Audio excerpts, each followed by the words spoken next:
It's been a while since I've done Batman history and other media, and it's time to pick up with that again.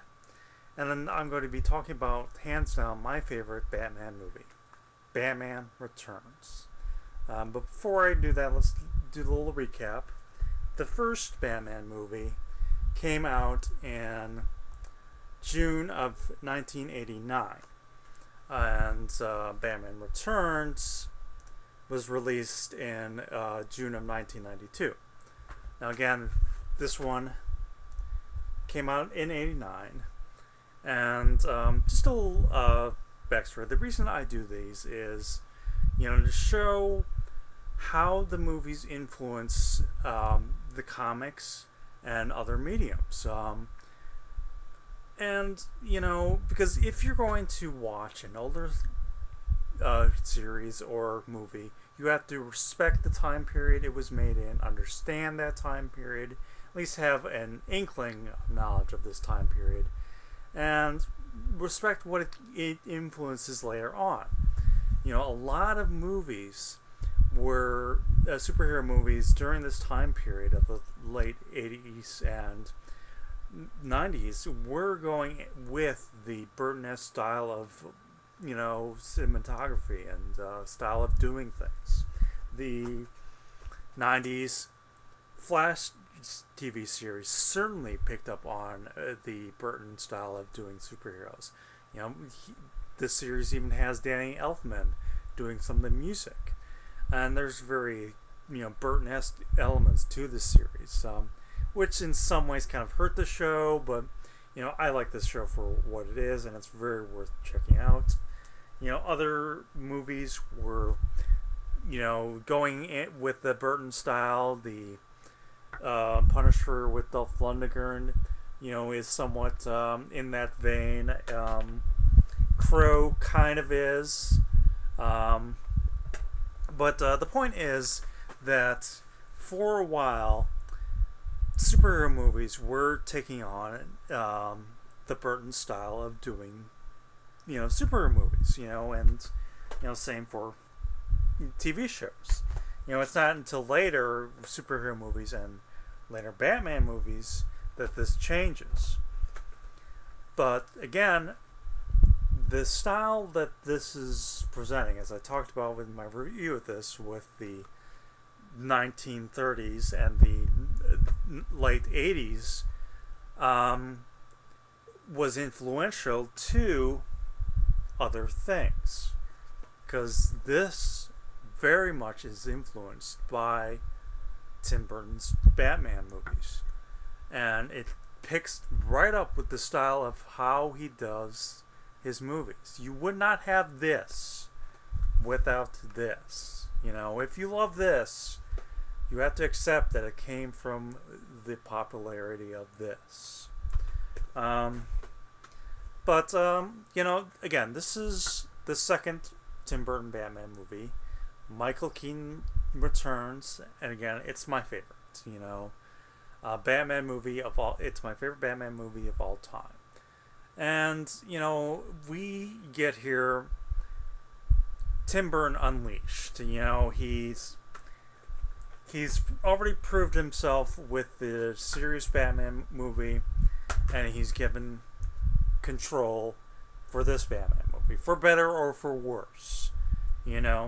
For worse in that, because he some felt that he alienated kids, we get the more kid-friendly Joel Schumacher movies, Batman Forever, Batman and Robin. But on the positive side, as I've said before, this movie was released in June of 1992. The animated series started out in September of 1992. Or at least that's when On Leather Wings was, first came to our screen. So, again, out of the Burton movies, we get this series, and we should be respectful of that. And, again, Burton is unchained here, And so it's very dark, it's very gothic, and I enjoy those elements. It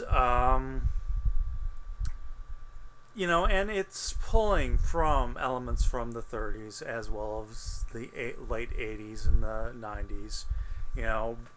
Batman during the 60s, the early 60s, was continuing on of what was already going with the 50s.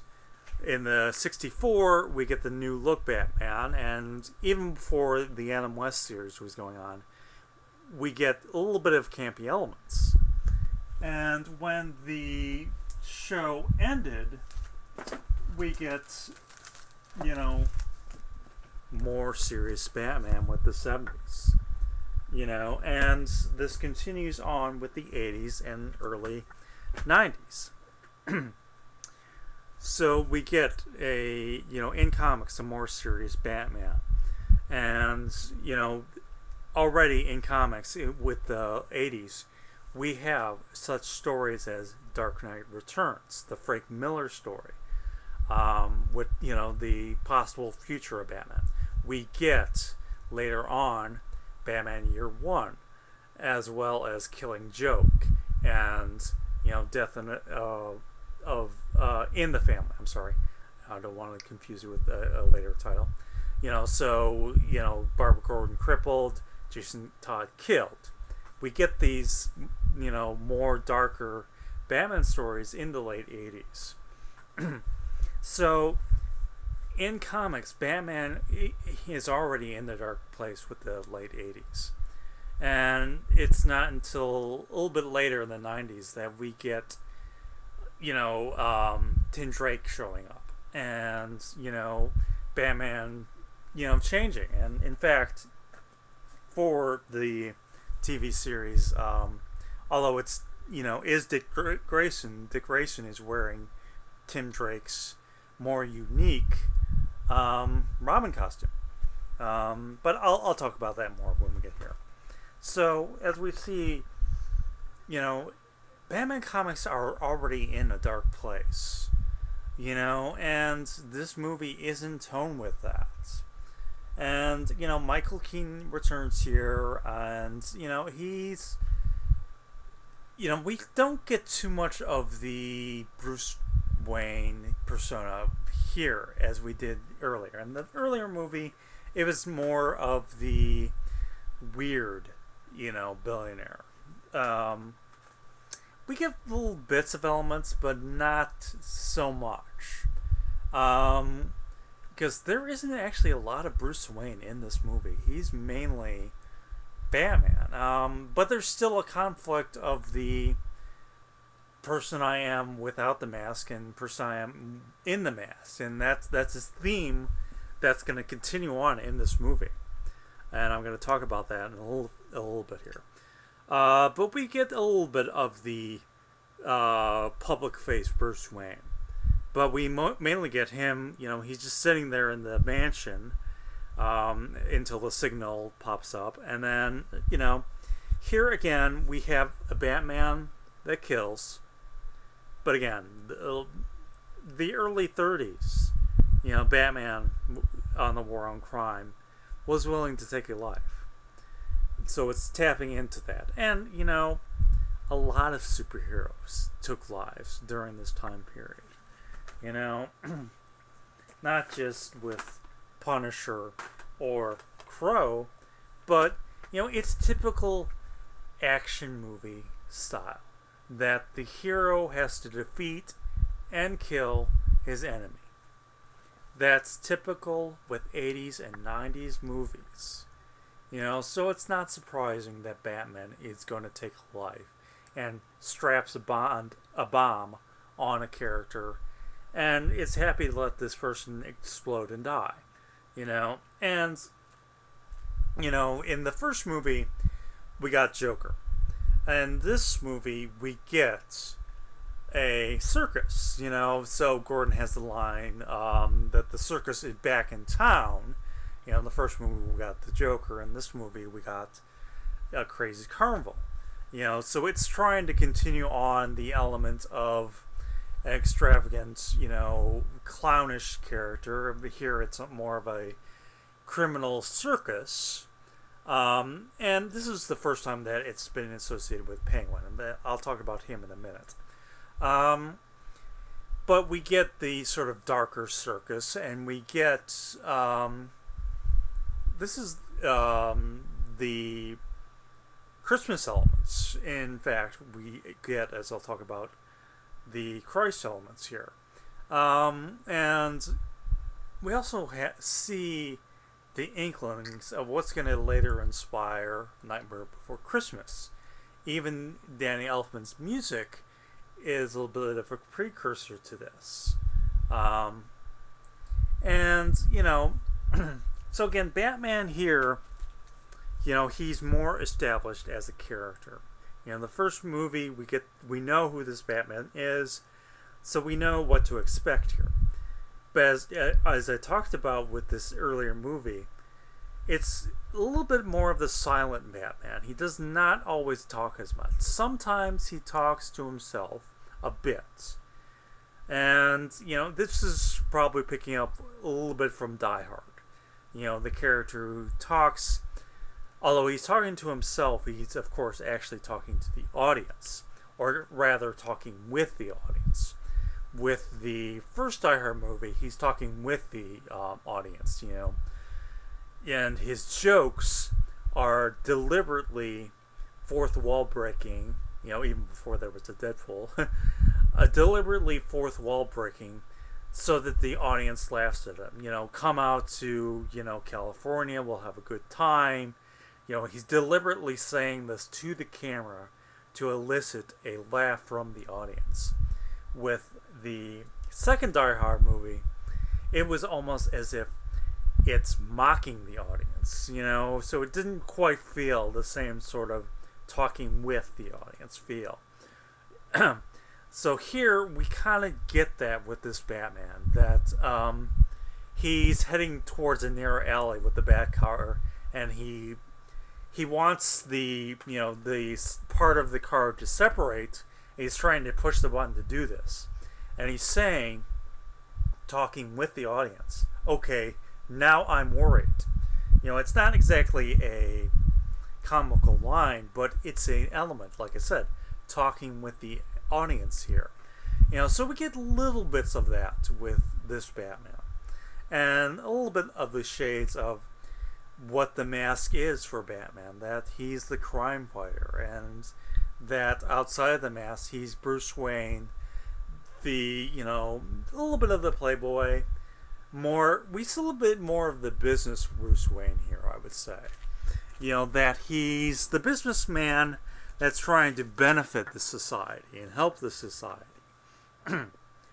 Now, let's move on to Penguin, because I'm going to save the best for last, and I think some of you know what I mean by the best. Penguin, in comics, so up before this point, he's kind of more like Raffles, the gentleman crook. That is the well-dressed gentleman who is robbing and stealing. That is what Penguin was in the early comics before this. And Burgess Meredith, very much picks up on that. This is a total departure of the character, because it's more of the first off, it's the more grotesque, look to him, that he looks more like a penguin, and the animated series picks up on this look and uses this look for a long while. And so we get the more grotesque look, and here he's a circus freak. He was abandoned by his parents, and he's living with the circus, and he's a circus freak, and he's a freak out for revenge. And I think this element is picking up from Todd Browning's movie The Freaks, and one of us I'm sorry I had to say it, anyways, that just as the Tom Browning freaks are getting revenge on someone that mocked them, he is a freak out to get those who abandoned him, who mocked him. So there's that old element that's added here. So he's less of the gentleman crook here, but more of the twisted, deformed criminal, very, dark. He's living in the sewers. He's living, sewers that are filled with excrement, and it's the symbolism of excrement that's going to prove, symbolical bit later on, which I'll talk about in a minute. But here it's the more grotesque look. And true to form, a little bit later in comics, Penguin becomes more grotesque. He has a more grotesque look to him. He has the webbed fingers. All those elements come from this movie. Just as the animated series borrows the grotesque look, so does the comics. Although I would argue here, it has the basic look, but it's of course not too, grotesque, because they don't want to go too far. Because again, you don't want to scare the kids too much. And as I've said, that's kind of the price of Burton going all out. That because he did that, and because kids were alienated, we get a change of how Batman movies work. But I've already talked about that, and I'll talk about it next time.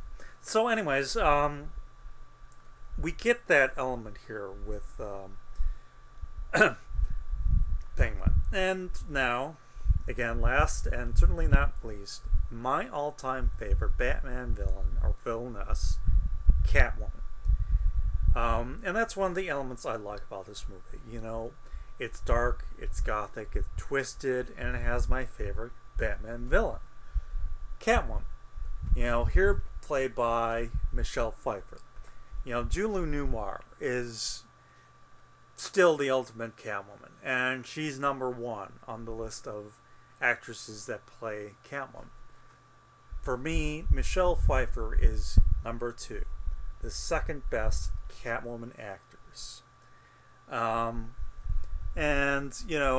Hathaway comes as a close third. But I still like Lee Merriweather. But anyways, so Michelle Pfeiffer, here we get the more, the sexy Catwoman, because we have to remember, Catwoman in comics had a more checkered history. When she started out, she had the femme fatale look. No mask, no costume, just a green dress outfit, looking like a typical femme fatale. In her third appearance, she has a full cat mask. In point of fact, the mask... Nope. Let me see if I can find it. Is looking exactly like a cat. And let me just see if I... Yes. So this is her very first mask, looking exactly like a cat's head. And for many stories in the late 30s and early 40s, she had a different cat head's mask. It's only later that we get the, more unique purple costume that I'm tearing up everything while trying to find things. She gets the purple costume here that you see here. That became her iconic look. Anyways, I'm tearing up everything. It's just to show things. So she had a few appearances in the 40s and a few appearances in the 50s, but not a lot. For many years, she did not pop up a lot. And Part of that's because of the, time period and a little bit of the sexism and a little bit of the not wanting to show such a, sexual character. Because, let's face it, Catwoman is a sexual character. Let's get over that. She had, a couple appearances in the 60s. Point of fact, the Julie Newmar look did influence the comic. She appeared like this a couple times. Although, as you see here, for whatever reason, they painted her green. And in the Filmation late 60s series, they did have her in a green costume. Why green, I don't know. You would have to ask the colorist of the time period. But, for a couple issues, she at least had the Julie Newmar look.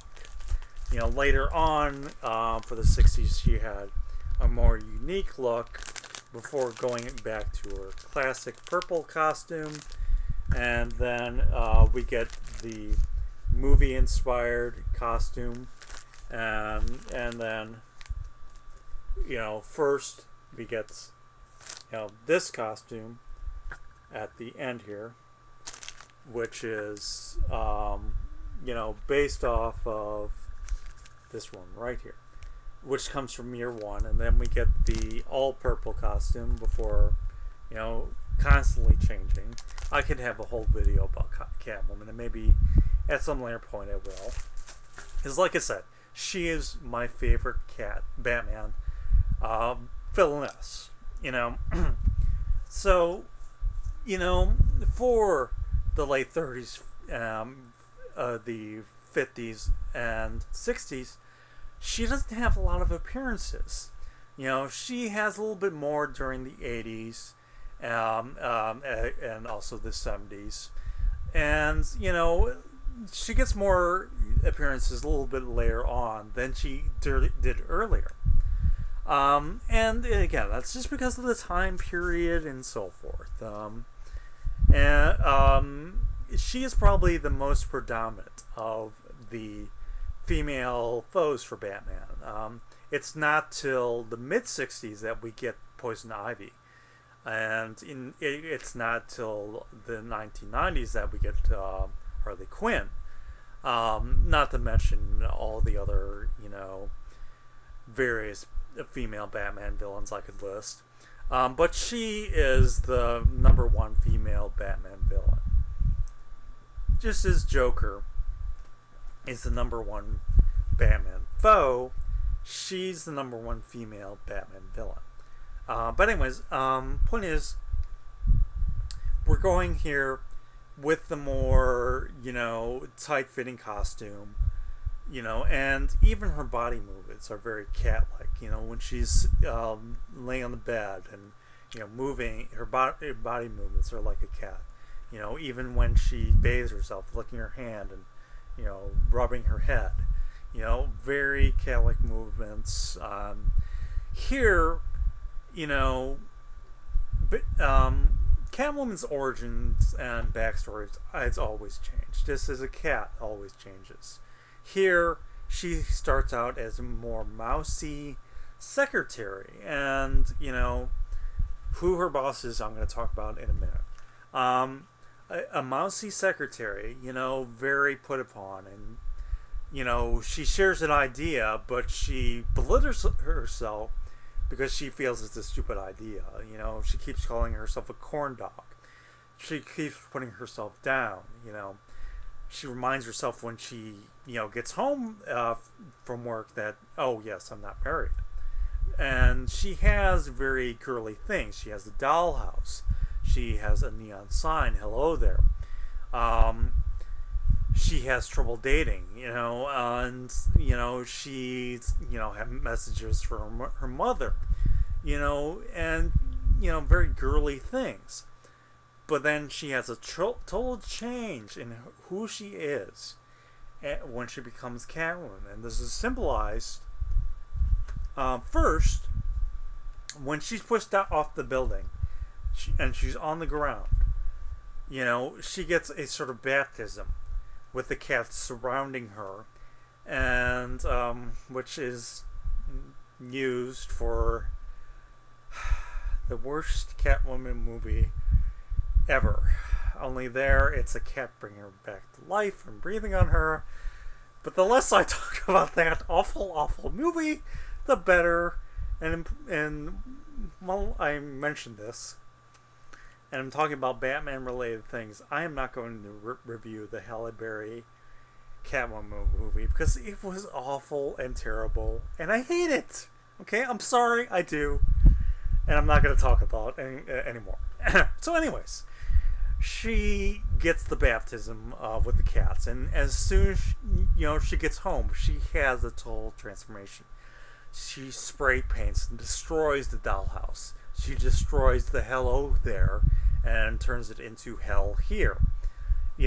She totally, she's no longer the good girl. We get the visual symbolism that she's no longer the good girl. She's now the bad girl.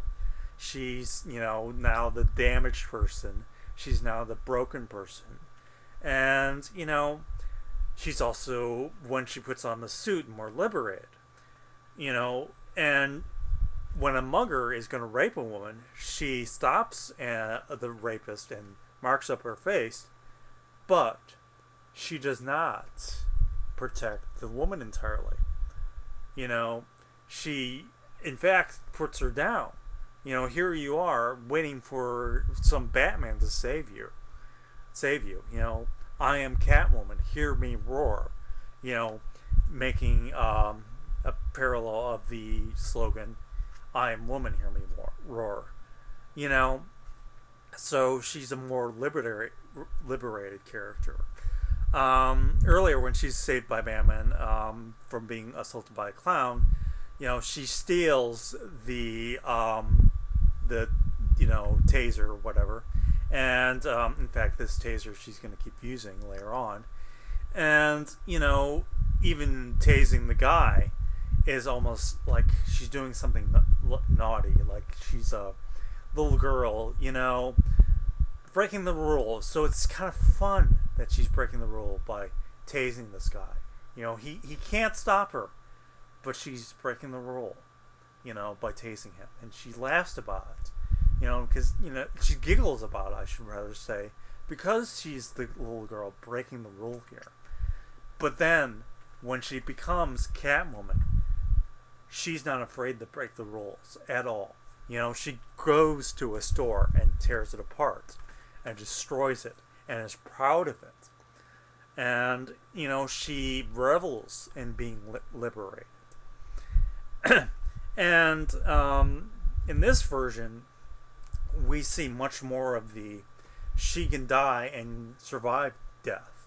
Now, in the Adam West series, there are at least a couple times that the Julie Newmar Catwoman seems to die, like falling down into a canyon or falling off a roof or something.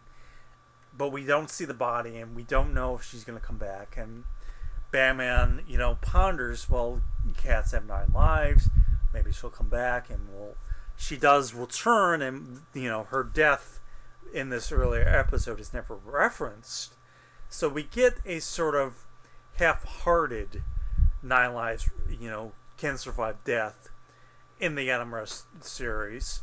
But here we get a more full-on, she can survive a death. We first, seeing her survive the fall from the building. And she survives being pushed off the building by Batman by landing in the killer. And why the truck has an exposed top to it, exposing the killer, we don't know, other than just to save her. But it's just one of those movie tropes you have to accept. And, there are other, deaths that she escapes. And in point of fact, the closing image of this movie is her looking up at the bat signal. Whereas before it was Batman looking up at the bat signal, it's her. We get her, and Bruce together because, of course, they have to have their tension. We get her and Bruce as Bruce and Selina, Then we get Batman and Catwoman, and we see the differences here. How, as Bruce and Selina, they're ready to go at it and, have sex right there. But they're hiding their wounds, and because they have these wounds, they're pulling back because they're trying to hide these things. And but earlier, she is using the sexuality to divert him and, in fact, hurt him and wound him. Maybe you can find the woman behind the cat, and because she's feeling him up, and and so on. And later, we get the whole, she tying him down, and then we get the mistletoe thing. Mistletoe can be deadly if you eat it. A kiss can be deadlier when you mean it.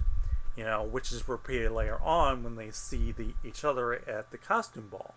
And notice, neither her nor Bruce wear a costume because they're both a little bit tired of wearing masks. They want to be themselves.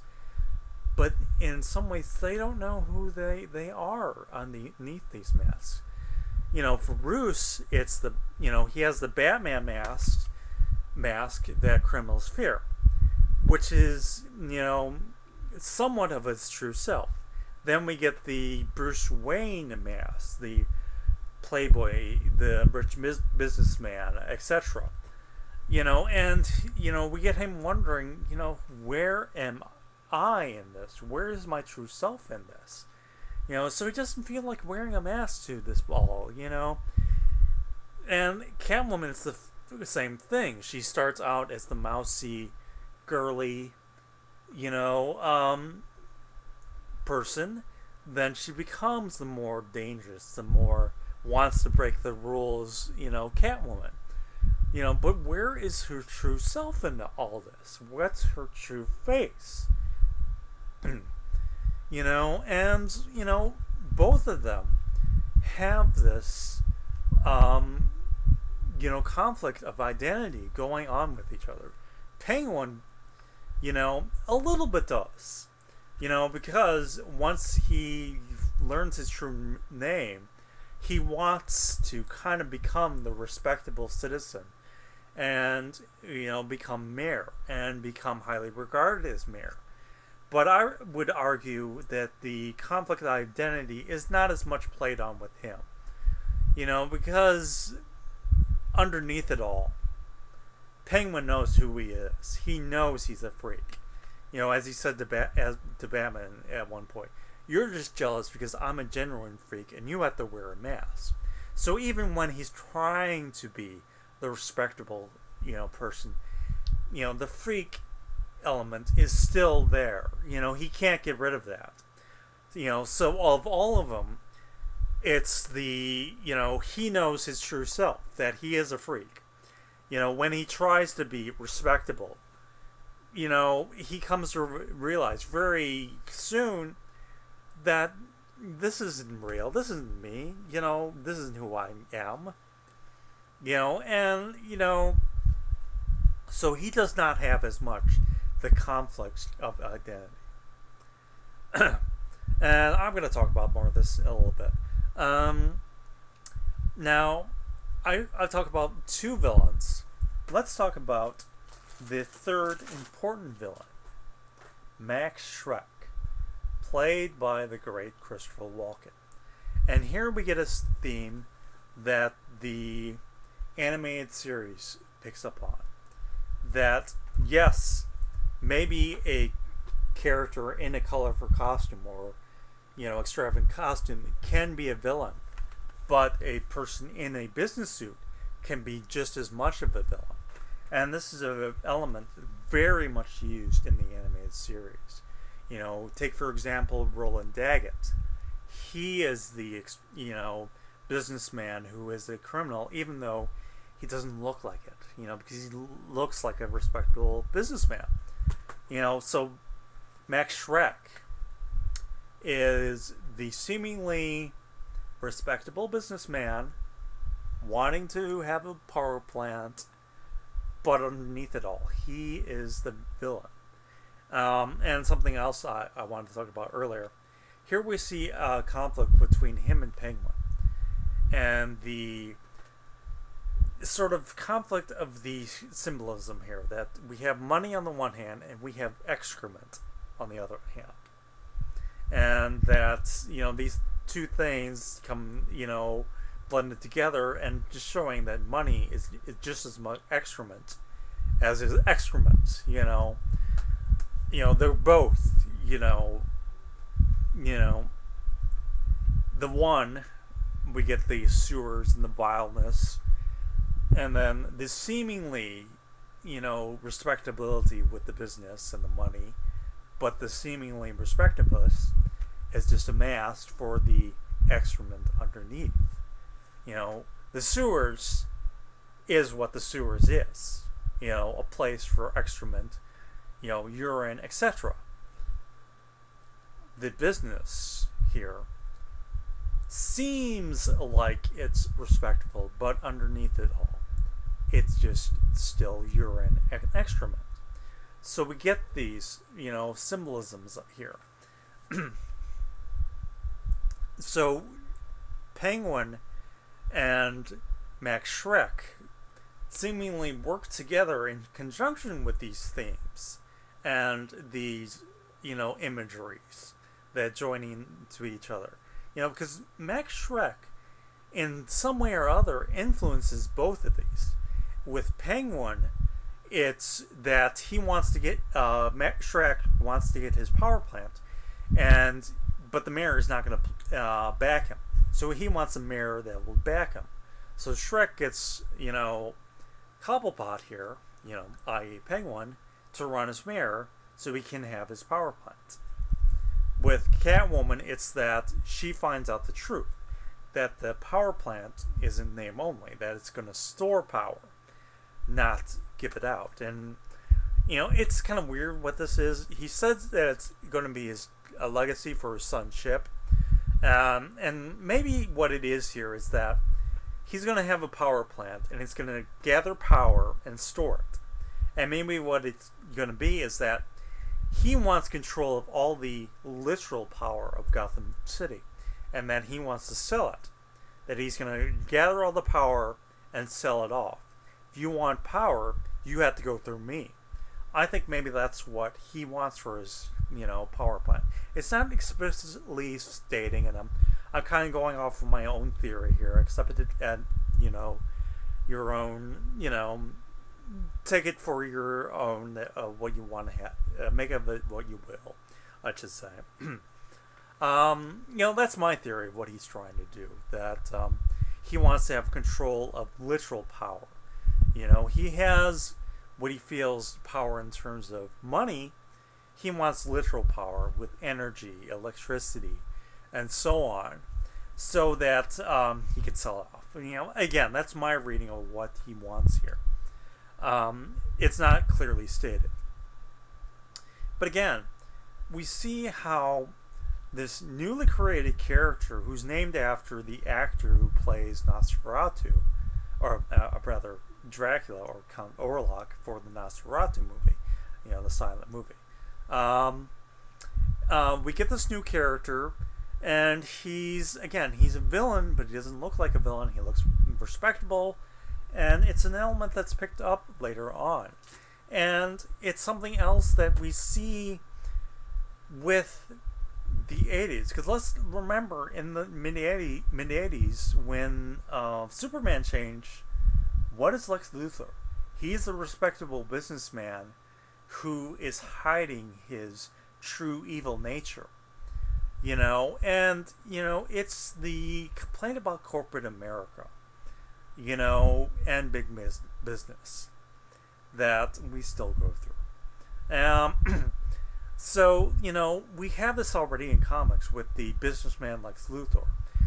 And, so this Batman movie and the later Batman animated series, it's picking up on this element of the seemingly, respectable businessman, but, the evils underneath that, and the evils of corporate America, and so on. But I don't want to go too much on a soapbox with that. But anyways, we get that theme with this movie, and other elements, especially with the Penguin story, we get the Christ-like elements. Rather, with him, of course, he would be the Antichrist. We get that, he was like Moses, thrown into the the water, and he gets his new adopted family, first the penguins, then the circus. We get that these events happen 33 years later, that it's happening during Christmas. So we get here that he's the sort of Antichrist character. Not overt, but we still get that theme, and, so the theme is still there. And, also we get that his family were respectable, but they saw, mainly, they have this deformed freakish son, and they're so ashamed of him, they don't want to keep him. They, right off the bat, just abandon him, and, sometime later they die. How they die, we never find out. And, again, he finds his true name, and he wants to reclaim it, but underneath it all, he accepts that I'm the freak, but he wants to get revenge. And what does he want to do? He wants to kill the firstborn. So all the firstborn sons of each family he wants to take in and kill. First he tries to do that, but when he's foiled with that, he gets his penguins to march out, no pun intended on March of the Penguins, blah blah blah, with bombs attached to him, and he wants to destroy the city. He is, definitely has hellfire in him, and destructive character. Again, he accepts that he's a freak. And, because he feels Max Shreck very much wronged him, he's going to go after him. He at first wants to go after take his son Chip, but Shrek, who wants to protect his son, offers himself instead, so his son can be saved.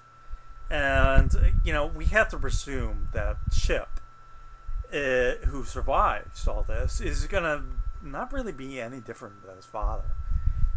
But, Penguin's going to off Shrek, and he keeps him caged up for a while. But Shrek escapes. And it's Selena who ultimately gets her revenge on Shrek, because she wants revenge for him killing her. And, so she takes him out and zaps him, and, he gets the power that he so desired, and that electrical power goes into him and, kills him, and he dies, pretty much like as if he were in an electric chair. So the power he wanted, he gets, but not in the way he expected it. And that's what kills him. And, it's at that moment that Bruce Wayne, reveals himself. She already knew that he was, Batman and Bruce Wayne. And, they both take off their masks. Because, again, like I said earlier, at the ballroom scene, they didn't want to wear a mask. And here, it's more of a theme of not wanting to wear masks, and that they literally take off their masks. Batman takes off the Batman mask. Catwoman takes off the Catwoman mask. And they're both exposed underneath it. But are they their true selves? That question still hangs. He offers Catwoman, come with me. We're the same. Split right down the middle. And, she at first says, I could live with you. In your mansion, in your palace. And we get a little bit of her early image of the little girl with the dollhouse, wanting Prince Charming to whisk her away. But then she says, I could not live with myself. And I think in that moment, she has decided and realized who her true self is. She's taken off her literal mask of the Catwoman. She's taken off the girly Selina Kyle mask, and she's realized who her true self is. This is who I am. I can't be with you, Bruce Wayne. Because this is who I really am. I am Catwoman. So she doesn't go by with him. She kills Shrek, and then she goes off on her own. And the only thing Bruce gets as a memory of her is, the stray cat. Also, I feel very much that there's the influence of Batman Year One. In Batman Year One, Frank Miller has Catwoman as a prostitute, and but she's taking, as down and out, woman, but she's taking off the powerful Catwoman persona. So I feel that that's playing into with this movie and so on. And, what Catwoman is in comics at the time is very much in what the Catwoman is in this movie. And, originally, the idea was supposed to be this Catwoman, Michelle Pfeiffer, on her own in her own solo movie. Unfortunately, we did not get that. But again, I'm not talking about that because it kills me. Because, like I said, Catwoman's my favorite character. Anyways, so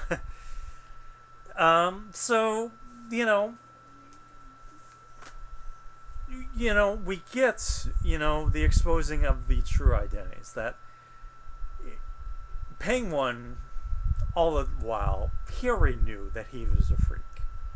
So he accepts it, and he accepts that he's going to bring down Hellfire to the people of Gotham. One way or another, he's going to destroy everything.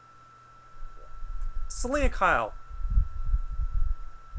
takes off all her masks and realizes who she is. At the end, this is who I am. And she accepts it. She realizes she's not the princess. She does not want to be the princess who wants to be whisked away by the Prince Charming character. She wants to be the independent character. And, does whatever she wants to do and not play by the rules. And she accepts that. Bruce Wayne, does he accept who he is? I'm not sure. Like I said, at first, Penguin has that line, you're just jealous because I'm a genuine freak. I accept that I'm a freak. You're just jealous because you have to wear a mask. I'm accepting I'm a freak. You're wearing a mask pretending to be a freak. And Bruce Wayne is saying to himself, you could be right. You could be right that maybe I'm pretending to be a freak by being Batman here. Again, this is what I'm suggesting. This is my reading of it. And, but then he takes off the Batman mask, and he's trying to be Bruce Wayne here. He's trying to be a bit of the prince wanting to take away the princess. But that isn't who she is, and that's not what she accepts. And, whether or not he finds true peace or not, that's not ultimately answered, I feel. And, because then we get the Alfred goodwill will to all men, and he has the silent and the women, because Bruce is wishing well to Selina, because he knows she's still out there. But whether or not he'll see her ever again, he doesn't know. And, maybe he doesn't want to see her again, because, maybe she's not going to accept him anymore, at all. She wants to be independent of him. So we get these imagery and these images that, is, sometimes missed. And I would highly encourage Well, as I said with everything I've reviewed here, respect the time period it's made and rewatch it. So many people, have a stigma of not wanting to watch things that were made before they were born or earlier things. And, especially black and white movies, people have a stigma about this. And I think that's such a shame. Respect the older time periods, respect the older movies and what they brought. Because without these, you would not get things that can happen that are influenced by these. And the popularity of these would not influence later things. Again, respect the past because it brings you the future. Anyways, I've talked about a lot about this movie, and there's probably a lot more I can say about this movie. Again, it is my favorite Batman movie, and it will always be my favorite Batman movie, no matter how many Batman movies will come out in the future. It's still my favorite. And, I could talk about more, but I think I've said enough for now. Later on, when I continue, I'm going to eventually do the Batman animated series. But when I can, And I'm sorry I'm not always, continuous with this, but I do it when I can. Anyways, thank you for watching, and have a good day.